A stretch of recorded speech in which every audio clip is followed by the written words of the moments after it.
Bonjour, je m'appelle Éric Chandonnet, bienvenue sur ma chaîne YouTube. Aujourd'hui, je voulais parler du bon vieux On peut plus rien dire qui est un peu devenu le je suis pas raciste, mais en fait, je trouve qu'on peut même plus dire on peut plus rien dire.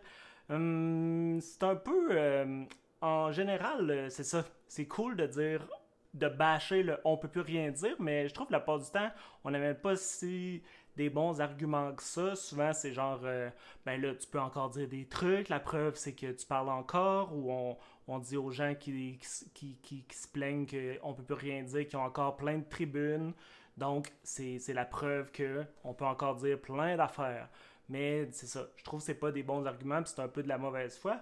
Mais les arguments qui ont plus de bon sens, c'est que tu peux encore dire tout ce que tu veux. C'est juste qu'aujourd'hui, les gens ont la liberté de te répondre. Puis là, il faut que tu vives avec ça. Puis c'est vrai. Puis tu sais, il y a une réalité là-dedans qu'il faut accepter. Puis tu sais, c'est une partie du cancel culture. Puis tu sais, il y a plein de mouvements intéressants intéressants ou poches, tout dépendant des points de vue qui viennent de ça. Il y a des fois que c'est bien correct que le monde réponde en masse. Puis il y a des fois que ça finit en espèce de gangbang ou en espèce de bullying poche. Fait que c'est ça. Ça dépend des fois si ça finit en procès d'intention ou ça extrapole sur l'idée, l'espèce de truc qui a généré la réaction initiale. Donc je pensais, je sais pas, nommer des exemples un peu de qui est parfois victime de plusieurs réactions, puis ben, je trouve souvent que c'est idéologique. T'sais, si, mettons, on parle de. Mettons, on va y aller avec le cliché, l'homme dont je ne dis jamais le nom. D'habitude, je vais, euh, je vais enfreindre ma règle Val-de-Mort. Voldemort? Ouais. Richard Martineau, mettons. Si on parle de Richard Martineau, que lui, il suscite plein de réactions négatives, que les gens l'attaquent tout le temps, est-ce que c'est grave ou c'est juste la rançon Dans le fond, est-ce qu'il récolte ce que le gars sème? C'est débattable, puis je pense qu'à peu près tout le monde dirait que, dans le fond, c'est ça. Il récolte un peu ce qu'il sème, il mérite. Ce qui arrive, dans le fond, c'est qu'il l'a cherché un petit peu, puis c'est un polémiste. Fait que c'est dur de dire pauvre polémiste, il a créé de la controverse. C'est un peu difficile. Si, mettons, on va quelqu'un d'autre dans le monde de la chronique, Judith Lucier, qui est beaucoup plus dosée. Tu sais, avec Les Brutes, elle faisait de l'humour un peu plus baveux, mais dans ses autres chroniques, elle est plus militante, plus sensée. Puis quand tu l'écoutes en entrevue, moi je trouve tant qu'elle a bien du bon sens. Puis, mais dans Les Brutes, elle était plus baveuse, fait que ça laisse susciter des réactions poches. Fait que c'est ça.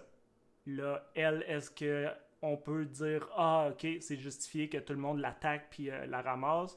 Si on dit ah ben c'est juste la réalité d'aujourd'hui, les gens ont la liberté de répondre, ben là tu sais est-ce que c'est quelque chose qu'on accepte? Un autre exemple, ben là il y a eu Safia Nolin il y a pas longtemps, tu sais qui a décidé de participer au mouvement MeToo en racontant son anecdote avec Colin, je vais-tu blanquer sur la fille? Voyons, la fille Occupation Double, je vais faire son Marie-Pierre Morin. C'est ça, là, à qui elle a mordu une cuisse. Est-ce qu'elle méritait toute la chenoute qu'elle a reçue suite à ça? T'sais, elle s'est exprimée, les gens sont toutes revirées contre elle. Ben, pas toutes, parce qu'il y a c'est comme deux camps qui se sont faits, mais il y a eu beaucoup de monde qui sont virés contre elle. Est-ce que c'est ça, la liberté de répondre, l'espèce de... est-ce qu'on devrait juste accepter ça? Puis un autre exemple que j'avais le goût de partager, c'est Arnaud Soli qui a fait un sketch, une capsule où il parlait des masques, puis tous les anti-masques ont commencé à y taper ses nerfs, puis c'est ça, une grosse... ils sont quand même assez vocaux, les anti-masques, sur les réseaux sociaux, fait que je voulais demander la question, dans ces quatre-là, qui n'a pas pris de pause des réseaux sociaux selon vous? T'sais, puis c'est ça, si vous ne saviez pas, c'est Richard qui a pas pris de pause, puis c'est un peu ça que je trouve plate dans les gens qui disent oui, oui, tu peux encore parler, c'est juste les gens ont la liberté de répondre. Tu sais, c'est un peu. C'est comme si on dit c'est faux de dire on peut plus rien dire. Tu peux dire des trucs, c'est juste que tu vas y perdre ta santé mentale. Puis, tu sais, je trouve. Quand on dit on peut plus rien dire, c'est un peu ça. T'sais, on peut plus rien dire sans se faire attaquer par un paquet de monde qui juge justifié de nous ramasser pour dès qu'ils sont offensés, ils pensent que c'est correct de nous bâcher à l'infini. Puis c'est ça qui est en espèce de mouvement ou qui est en espèce de... On est en train d'apprendre à vivre avec cette réalité-là. Puis la réalité actuelle est pas acceptable encore parce qu'il n'y a pas d'humain avec une certaine sensibilité. Il n'y a pas d'humain avec un cœur normal qui est capable de vivre avec autant de gens qui le bâchent en même temps, tu sais. Puis, c'est, est-ce que c'est ça qu'on veut vraiment comme société? C'est un peu ça. Puis là, j'ai juste nommé des chroniqueurs puis des artistes, mais ce qui m'a donné envie de parler de ça, c'est que j'ai pogné une entrevue super intéressante. Marie-Louise Arsenault qui fait des sur audio, là, l'application de Radio-Canada.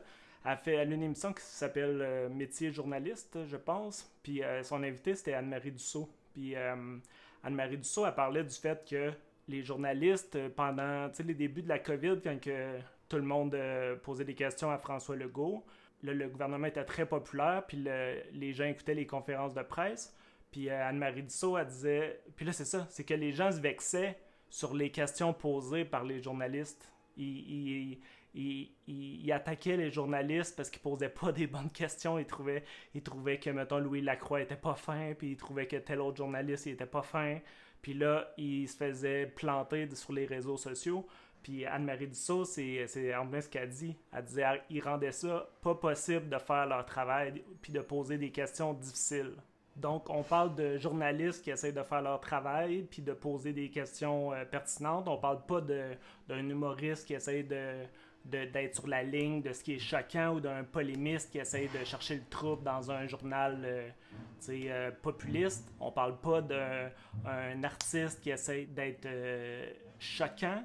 On parle de journalistes qui essayent juste de poser des questions ou juste de créer un hot seat. C'est là que je pense on peut remarquer qu'il y a un problème puis que ça, je vais dire, ça peut plus durer puis je trouve que c'est un peu dramatique, mais c'est ça. C'est pour ça que juste discarter le on peut plus rien dire en disant que c'est faux puis qu'il y a rien là puis que c'est une phrase qui a pas de substance, je pense qu'on se trompe. Mais bref, je peux faire une espèce de conclusion en 3 petits points. Ricky Gervais a déjà dit, je vais le paraphraser, mais en gros, c'est pas parce que quelque chose t'a vexé ou qui t'a offensé que t'as raison. Ça, faut tout le temps se rappeler ça.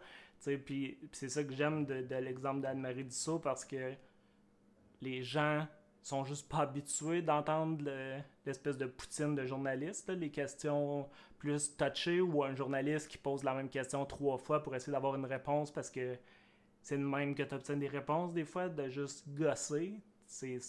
Le monde n'est pas habitué, puis là ça les dérange, puis là ils se choquent.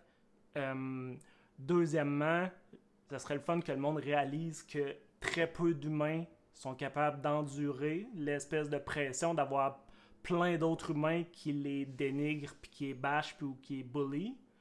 Puis troisièmement, ça serait cool que tout le monde, c'est peut-être mon message un peu plus peace and love, mais que tout le monde ait un peu plus de tolérance pour les autres, puis qu'il y ait un peu une espèce de bénéfice du doute pour les autres, qui essayent de... Tu sais, quand quelqu'un dit une connerie, pas essayer d'extrapoler sur sa personnalité puis se dire que cette personne-là est juste un tas de marde, tu sais. Juste dire, ok, il a dit une connerie, mais qu'est-ce qu'il voulait dire? Est-ce que cette personne-là est quand même une bonne personne, tu sais? Souvent, j'ai l'impression que bien des conversations commenceraient 100 fois mieux si la personne qui se fait accuser de quelque chose pouvait se faire rassurant partant que c'est une bonne personne. Tu sais, j'ai l'impression que, tu sais, quand tu essaies de sensibiliser quelqu'un au racisme, là, souvent, la personne qui se fait accuser de racisme, au début, elle veut surtout dire Hey, tu me diras pas que je suis une mauvaise personne. Puis, tu sais, je pense qu'il y a beaucoup de. Non, non, je dis pas que t'es une mauvaise personne. Je dis juste que.